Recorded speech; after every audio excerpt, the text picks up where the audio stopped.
Welcome to the Napoleon Hill Foundation's Motivational Audio Theater. The drama you are about to hear is about riches and an ancient secret of how to find riches.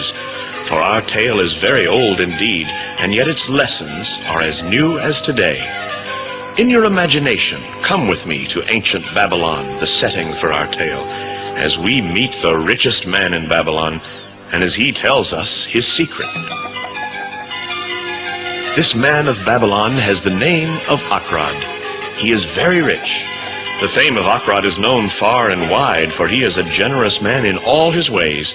He is generous to his family, to charities, and lives a rich and lavish life of the best of families in Babylon, and yet it has been said that his wealth grows more rapidly than he can spend it. When the famed Akrad gathers with his friends of younger years, you can hear the chorus of amazement and curiosity at Akrad's growing wealth.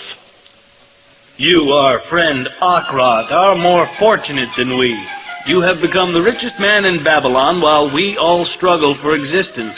Why, Akrad, you wear the finest silken garments and enjoy the choicest of foods on your table. But we are slaving away to earn just enough to clothe our families in ordinary clothes and give them the basic of food each day. Yet, dear Akrad, once upon a time we were all equals together. We learned from the same master and played the same games. In our studies and games in those days, we were all equal. You were no better than us.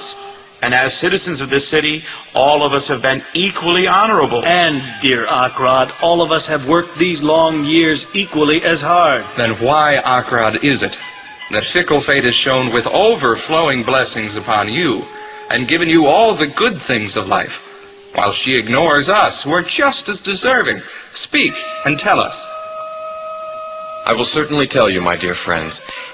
If you have not acquired more than a bare existence in these years since our youth, it is because you have not learnt the true laws of how to build up wealth, or else you have forgotten them.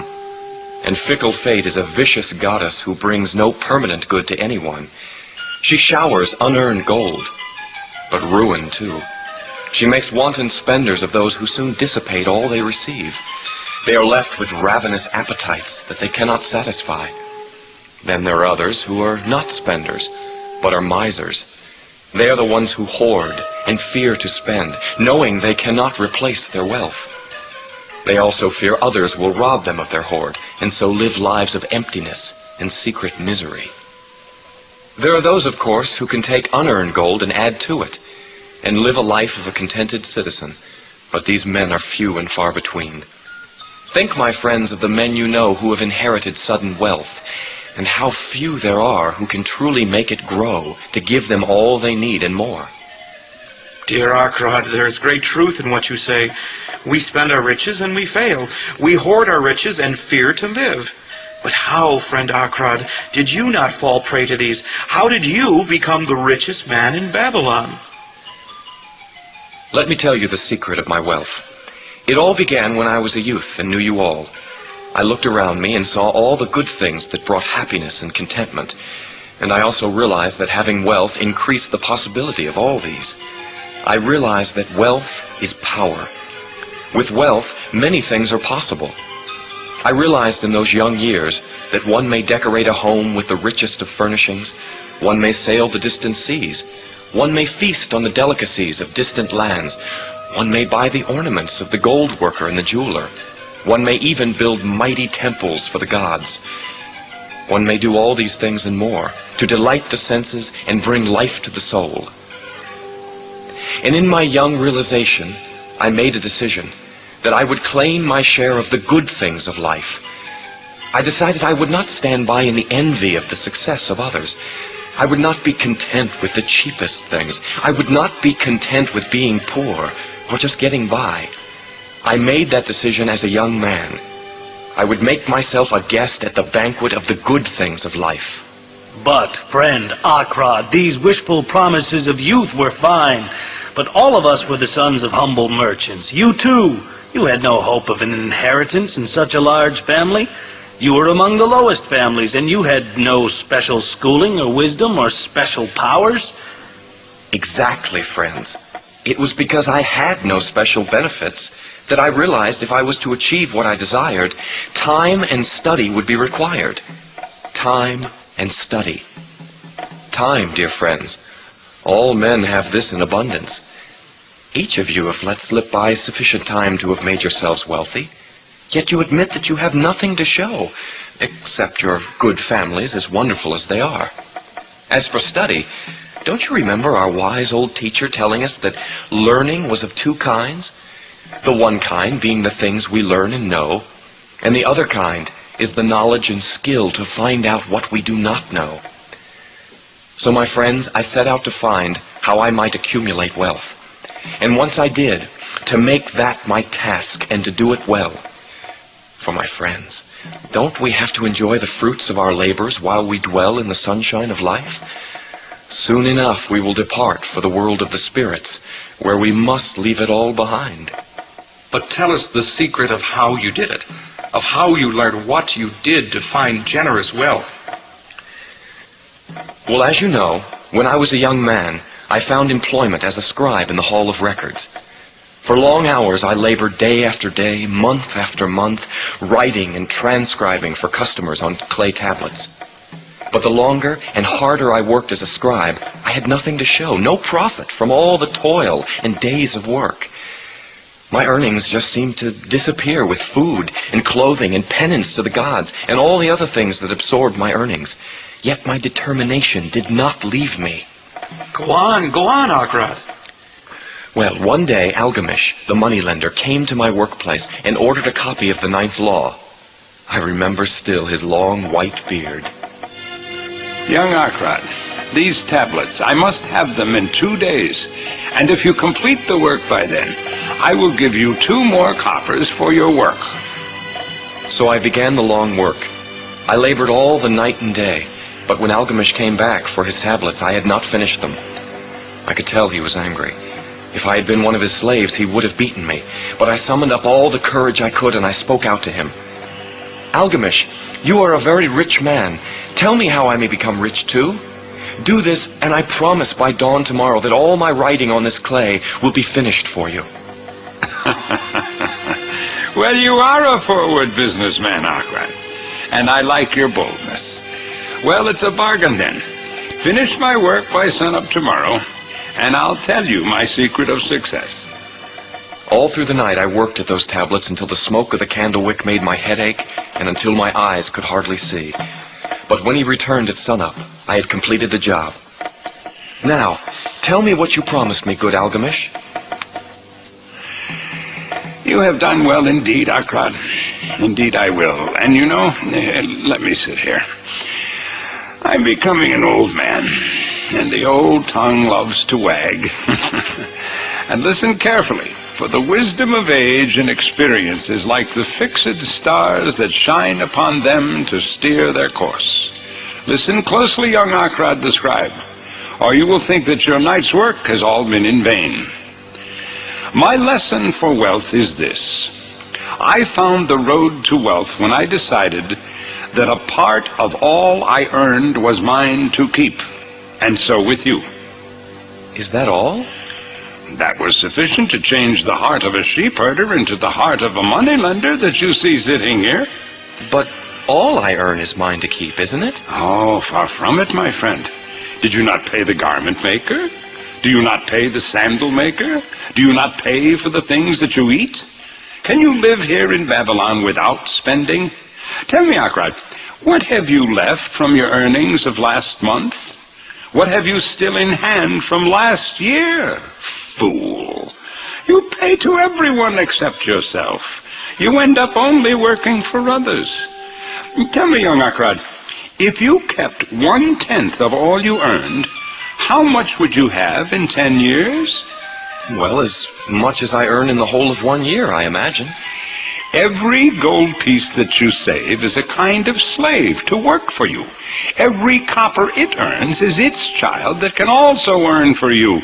If you would become wealthy, then what you save must earn, and its children must earn. In this way, your abundance grows.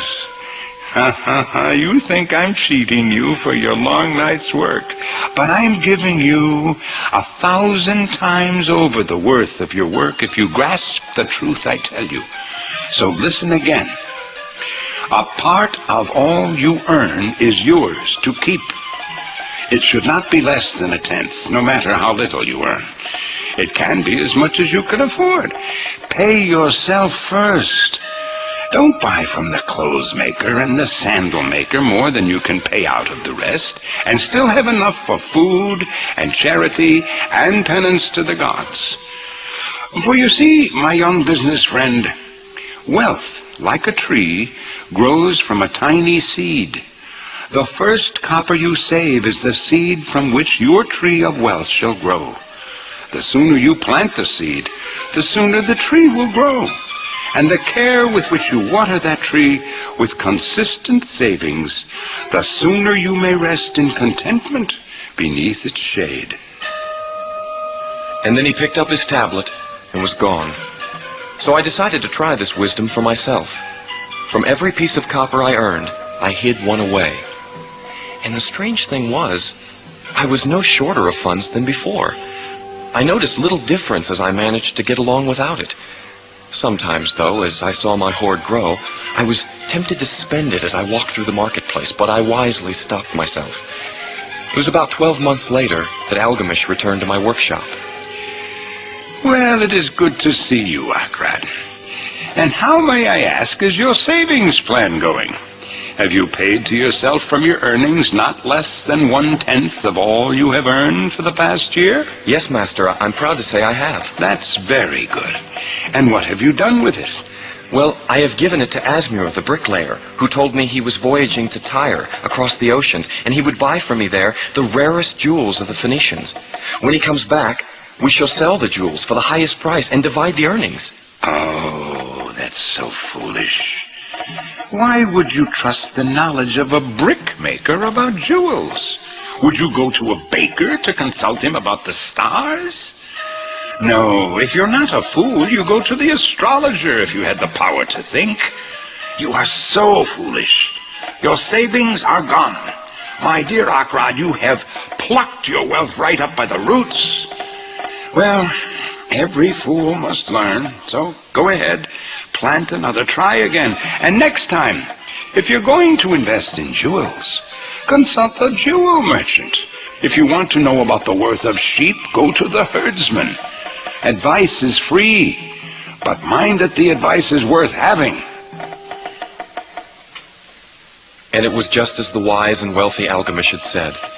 For the Phoenicians eventually did sell worthless bits of glass to Asmur that looked like gems. But I began again, resolving to learn from my loss. I saved each 10th copper.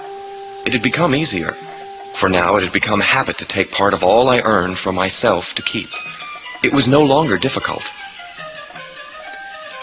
Again, another year had passed, and old Algamish came to the scribe's workshop to check up on how I was doing with my investments.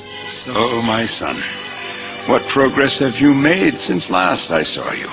I have paid myself faithfully, and my savings I have entrusted to Agur, the shield maker, to buy bronze, and each 4th month he does pay me the rental. That is good. And what do you do with the rental?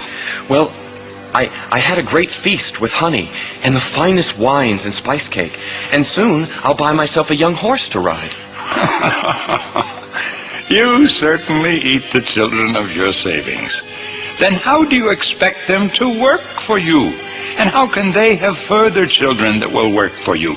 First, you have to get yourself an army of golden slaves, and then you can have as many rich banquets as you like. After that day, it was a long time before old Algamish returned to visit me. When he did, I noticed that he was getting very old. His figure stooped, deep lines in his face.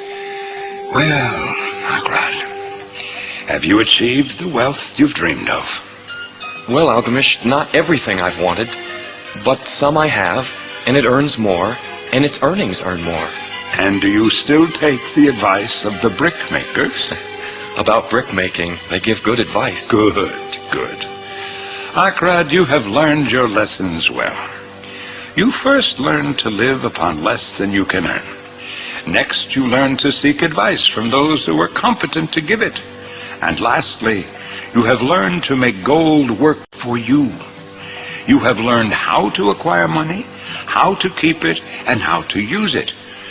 And so now you are competent for a responsible position. I am getting old. My own sons think only of spending and nothing of earning. My affairs are now too much for me to handle. So, my dear Akrad, I want you to go to my fields for me. They are in Nippur, and there you will look after my lands and estates. When the value of the lands increase, so shall I increase the gold I will pay you for your efforts. And so that amazing change came about.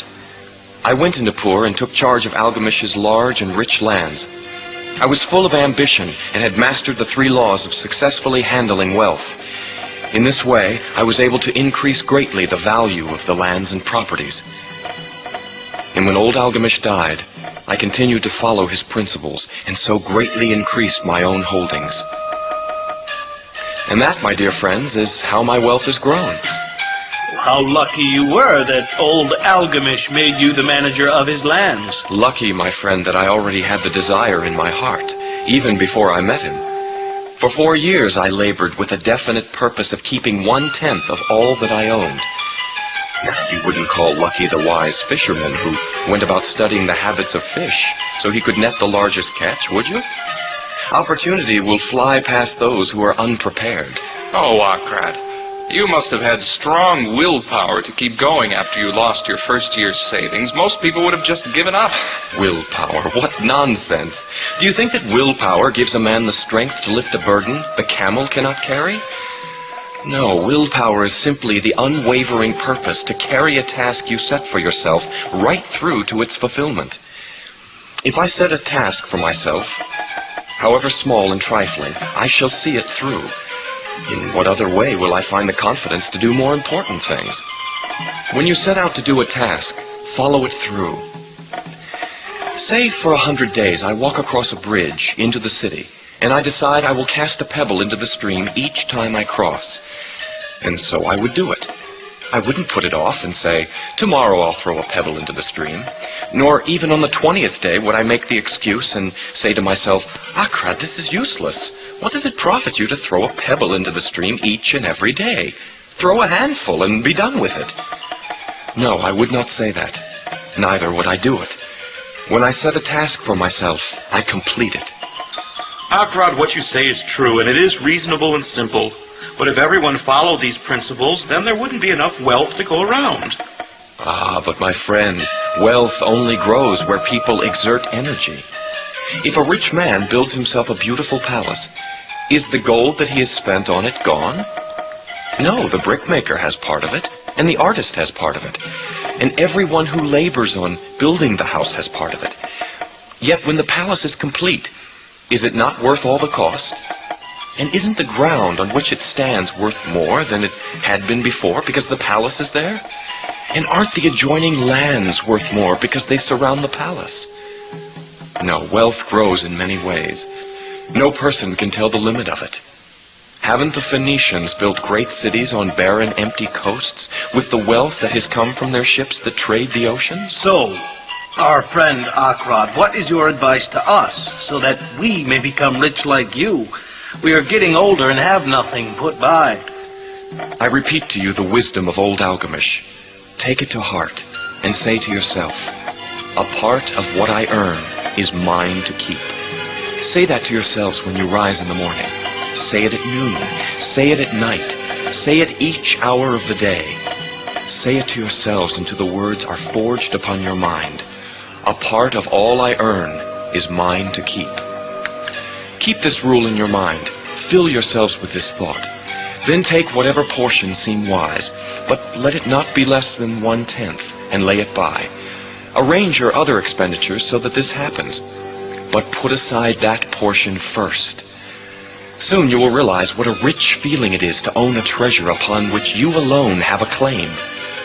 As it grows, it will energize you. A new joy of life will thrill you.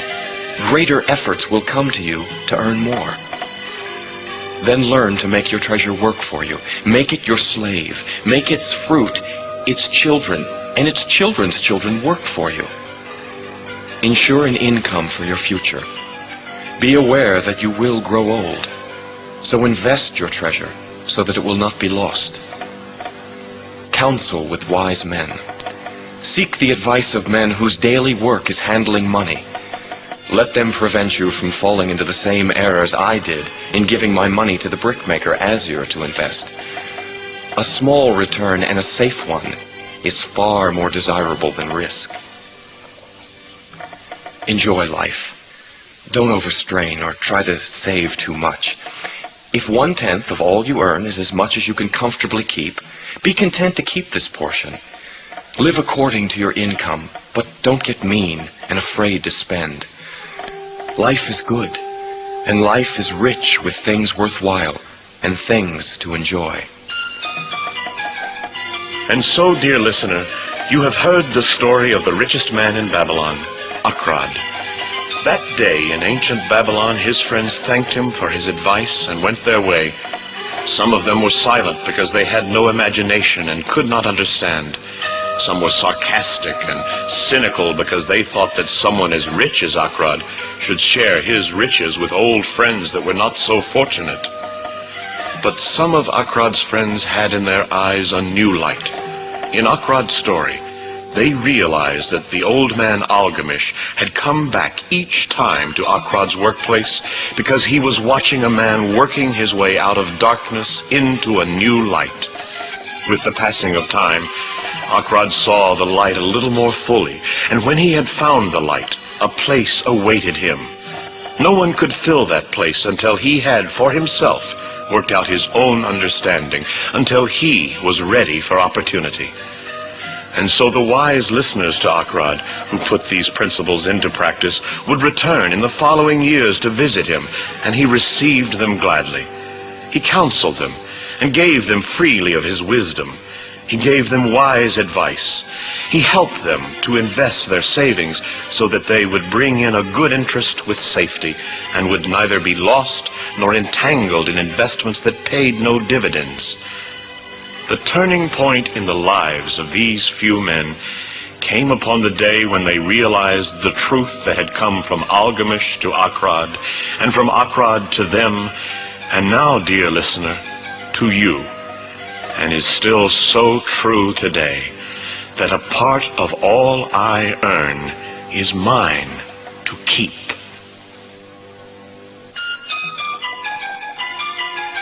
You have been listening to the drama The Richest Man in Babylon. Before you switch off this tape, here is a short review of the main points of our story. Some questions are suggested for your own reflection and application to your life. Lesson number 1. In our drama, Acrod is quizzed by his friends on why he has become so prosperous and successful, and they have not. Acrod tells them that they have not learnt the true laws of how to build up wealth. What is your financial plan? Do you have one? Is your financial plan succeeding? Lesson number 2. Acrod, as a youth, decided that he would claim the good things of life. He wanted and desired success and prosperity. He also set himself to the task of studying and learning how to make riches. When Acrod first worked as a scribe, he worked long and hard with no financial profit for himself. Yet he was determined to succeed. How determined are you to succeed? How determined are you to succeed financially? What time and study do you devote to this task? Lesson number 3. Acrod's determination remained strong as he took the bold and aggressive step of asking old Algamish, the wealthy customer, the secret of his success and wealth. The simple principle that old Algamish shared with Acrod seemed too simple at first, that a part of all I earn is mine to keep. Algamish's advice is that Acrod first put aside 1/10 of all that he earned for himself, before he spent money on other expenses? Do you seek advice from people with experience? Does the principle, "a part of all I earn is mine to keep," relate to your life and way of doing business? Lesson number 4. Akrad begins to try and carry out the principle of "a part of all that I earn is mine to keep." At first he begins to find that it does work. Though he is tempted to spend it, Akrad puts aside 1/10 of his income before he pays out other expenses. But as Algamish finds out on a later visit to Akrad, the money he has saved was foolishly given to a brickmaker who said he would buy jewels for Akrad on his travels. This money, of course, was lost. Algamish lectured Akrad for not seeking professional advice from competent people. Algamish encouraged Akrad to learn from his own mistakes. Akrad began over again to save a part of all he had earned for himself and his savings. Do you spend time in seeking professional advice on investments? Do you learn from mistakes by seeking advice from competent sources? Lesson number 5. Akrad's savings gradually became a habit, but still there were problems, for on another visit to Akrad, Algamish discovers that Akrad has made a wise investment of his savings. He has loaned his savings to the shield maker for a fee, but the profits that Akrad has received he has wasted on rich food and wine. Do you consider carefully where you can invest your profits? Lesson number 6. Algamish corrects Akrad again, insisting that Akrad make sure his savings work for him. And so slowly Akrad learns to live on less than he earns.